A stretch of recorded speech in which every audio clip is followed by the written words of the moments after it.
Jannatga birinchi bo'lib Muhammad Mustafa sallallohu alayhi vasallam kiradi.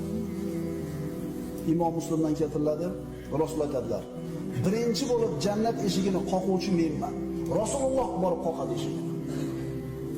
Jannat eshigiga kelaman, uni ochilishini talab qilaman. Jannat eshigining qo'riqchisi kim edi? Uning qo'riqchisi siz kimsiz deydi.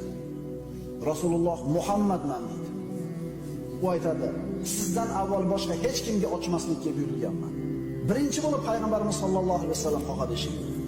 Sahih hadislarda keltiriladi, anbiyolardan keyin birinchi bo'lib jannatga kiradigan oddiy inson Abu Bakr Siddiq roziyallohu anhu. Qarang, payg'ambar emas u kishi. Lekin payg'ambarimiz aytganlar: "Vallohi ma watiyal arda khayrun ba'dal anbiya min Abi Bakr Siddiq." Aw kama qala Rasululloh. Allohga qasam, payg'ambarlardan keyin yerni bosgan eng afzal inson, payg'ambarlardan keyin yo'lda turadigan eng afzal inson Abu Bakr Siddiq dedi. Qarang, badavlat odam bo'lgan shu kishi. Badavlat odam bo'lgan. Davlati jannatga birinchi bo'lib kirishidan to'smadi, aksincha yordam berdi. U kishilarning davlati qo'lida bo'lgan, qalbida bo'lmagan.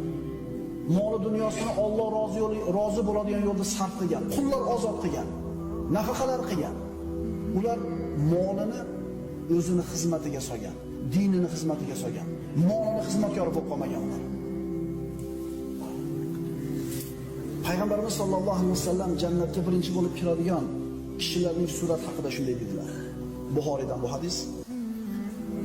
Jannatga birinchi bo'lib kiradigan kishilarning suratlari Badr kechasidagi to'lin oyning suratiga o'xshaydi.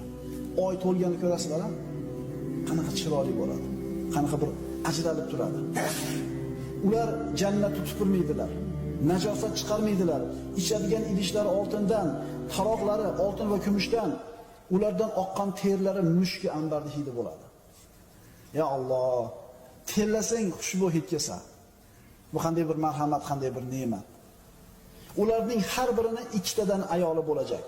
Ularning ayollarining sonlarining suyaklari ko'rinib turadi.